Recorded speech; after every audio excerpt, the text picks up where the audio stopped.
नमस्कार, स्वागत आहे तुमचे आईच्या स्वयंपाकघरात.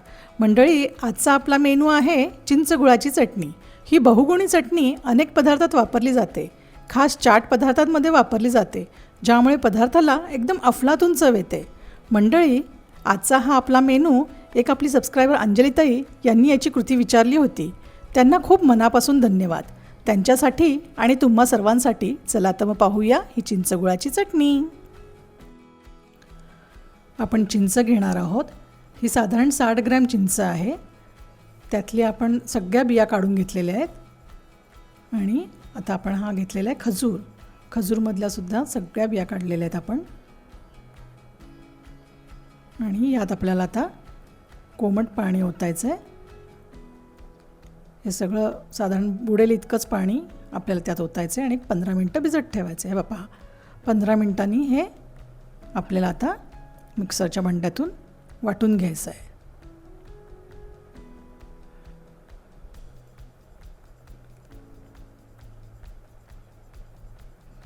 आता आपल्याला एका गाळणीतनं हे सगळं गाळून घ्यायचं आहे. हा गर आपल्याला असा गाळणीतनं आपण गाळला की काय होतं, पूर्ण गर खाली पडेल आणि यातला जो चोथा आहे तो वरती राहील.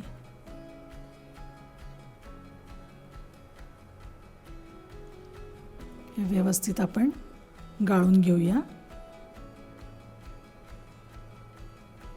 पहा, हा सगळा चौथा आता राहिलेला चौथा वरती राहिला आहे आणि खाली आपण आता पूर्ण गर काढून घेऊया.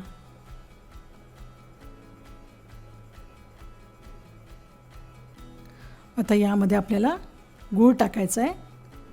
हा गूळ मी किसून घेतलेला आहे. यात काळं मीठ टाकलं आहे, साधं मीठ टाकलं आहे आणि जिरे पावडर टाकलेली आहे. हे लाल तिखट टाकते आहे. आणि यामध्ये आता आपल्याला पाणी टाकायचं आहे. हे साधंच पाणी आहे, गरम पाणी नाही आहे. तर पाण्याचं प्रमाण मी डिस्क्रिप्शन बॉक्समध्ये दिलेलं आहे, ते बघून घ्या. तेवढं पाणी टाकून गूळ व्यवस्थित विरघळण्याकरता आता आपल्याला हे गॅसवर ठेवायचं आहे आणि हे थोडंसं आटवायचं आहे आपल्याला. आता ही प्रोसेस मी तुम्हाला दाखवते. एकदा गूळ विरघळला की मग साधारण आपल्याला एक 10 ते 15 मिनटं हे आटवायचं आहे. म्हणजे आपण पाऊण लिटर पाणी यात ओतलेलं आहे, ते साधारण अर्धा लिटर होईल इतकं आपल्याला ते आटवायचं आहे. म्हणजे आपल्या या चिंचगुळाच्या पाण्याला जाडसरपणा येतो आणि ते टिकतंही व्यवस्थित. पहा, याचा रंगही किती छान आलेला आहे.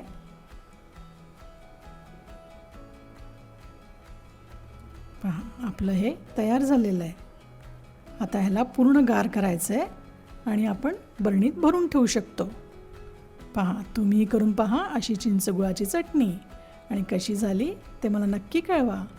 माझ्या चॅनलला सबस्क्राईब केलं नसेल तर सबस्क्राईब करा आणि या व्हिडिओला लाईक करा. धन्यवाद.